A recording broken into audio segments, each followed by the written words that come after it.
Hello mga sir, ma'am boss. Kumusta po kayo? For today's video po ay may konting i-share lang po ako na knowledge, no? Patungkol dito kay Mama Pig. Yan. So, pasensya na po kayo ang ingay ng bantay ko dito sa ating mga kulungan. Ito mga alaga nating baboy.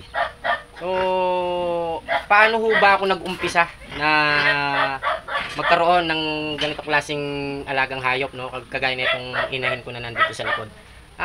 Una, syempre, nag-research po tayo bago ako nag-start dito sa ganitong klaseng business. So, dati po, ang inaalagaan ko po, mga patiner, yung mga palakihing baboy. Gawa po nung hindi po minsan sigurado yung kinikita natin dun sa mga palakihing baboy. Gawa nung pabago-bago po yung presyo nung live weight, no, nung mga palakihing baboy. Tapos, dagdag pa doon yung pabago-bagong presyo po nung feeds. Minsan mababa, minsan mataas. Pero sa ngayon po, patuloy po kasi yung pagtaas ng presyo ng feeds. Yan. So, kaya nag-decide po kami, nag-decide kaming mag-asawa, mag-partner, na itry namin yung ganitong klaseng business, yung kagaya nito, yung pag-iinahin. So, na po ako, nasubukan ko na po siya, bali 2 times na po. So, para sa akin po, dun sa experience ko, mas maganda po yung ganitong klaseng negosyo pagdating sa pag-aalaga ng mga baboy, no? Kung wala kang sapat na kapital para dun sa mga palakihing baboy, advice ko na i-try nyo po na mag-alaga ng okay. So, yun nga po, mas kaunti po yung gastos niya, mas malaki po yung posibleng kitain po natin kung maayos po yung pag-aalaga natin dito sa ating mga aalagain na inahing baboy. So, kagaya po nito, itong inahing baboy namin, so 2 beses na po namin siyang napakinabangan. So, nung binili po namin to, bali nagkakahalaga po siya ng hindi ako nagkakamali, nasa 22,000 po nung binili namin itong inahin po namin na yan.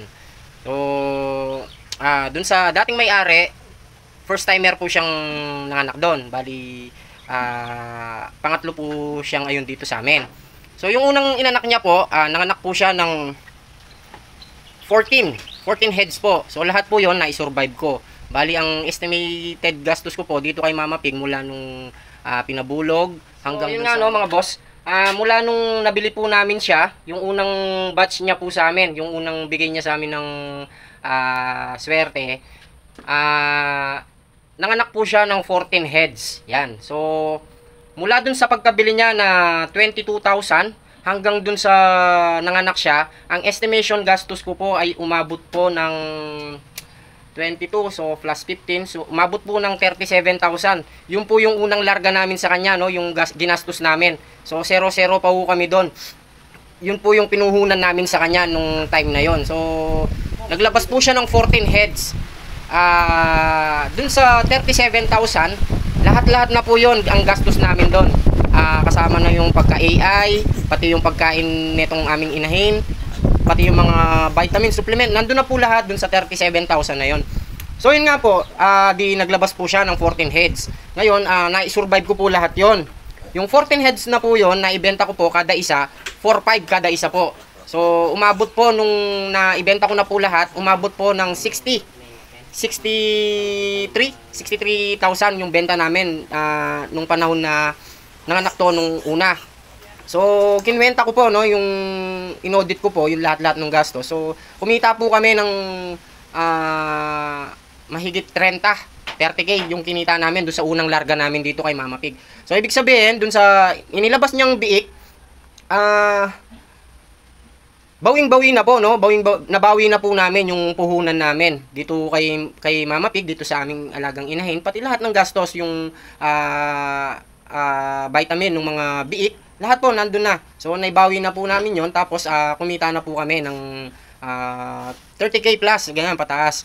So yun, kaya ina-advise ko na kung wala ka naman sapat na kapital para dun sa mga palakihing baboy, kung may pang-umpisa ka naman sa ganitong klaseng business, sa pag-aalaga ng inahin, kahit isa muna ho, mas mainam po siguro na mag-alaga ka ng o mag-alaga po kayo ng inahin. Yan. So ito po base lamang po sa experience ko kasi nung araw po kasi talaga nag-aalaga po ako ng maraming palakihing baboy. So gawa po nung minsan may sumosobra, hindi ganun kalaki, minsan nakakabawi. Pero sa experience ko po, mas marami yung time na hindi ako ganun nakabawi dun sa panahon na nag-aalaga ako ng mga palaking baboy. Dagdag pa niyan nung mga pabago-bagong presyo nung pagkain nila, no, yung mga feeds. So hindi ho natin makakontrol yan. Minsan bumababa, minsan tumataas. Tapos kapag tumaas naman po yung presyo nung feeds, sabay bababa naman po yung live weight, no, nung ating mga palakihing baboy. Kaya talagang mapapakati na lang po kayo. So yun nga po, nung nangyari po yun, nag-try nga po kami itong inahin namin na to. So hanggang ngayon po, dun sa second batch niya, nag-anak po siya ng 16 heads. Yon. So back to normal na naman, audit na naman. Ang laki na naman po nung sumobra namin, no, na kinita nung time na yon. Tapos ngayon po, kasalukuyan po siyang buntis ngayon. Ayan, no. Kasalukuyan pong nagbubuntis siya ngayon. Yan. So sa November, manganganak po yan. Ayan. So sana po marami na naman siyang anak. So bawing-bawi na po itong si Mama Pig, no, yung ginastos namin sa kanya nung una pa lang dun sa unang nilabas niyang mga biik dun sa pinagbentahan kong yun. So bawing-bawi na po, nabawi na po namin yung pagkabili sa kanya at saka yung lahat nung ginamit namin na para i-condition siya. So nabawi na po lahat yon. So ngayon, continue lang po yung ano niya, continue lang po yung pagbubuntis niya, continue din po yung pagbibigay ng income sa amin. So isang inahin pa lang po yan. So nagbabalak po ako na magdagdag pa ng 2 inahin yan. So ayun po yung kulungan ng mga kulungan ng mga palakihing baboy ko nung araw, no. So meron po tayong isa doon. Ayan, anak po ni Mama Pig yan. So babae po yan, iniwan ko po yan. Gagawin ko pong inahin yan, gawa nung maganda po kasi yung breed net ng si Mama Pig, no. Large white po ang breed neto. So yung anak niya po yon, crossbreed po siya ng P-train.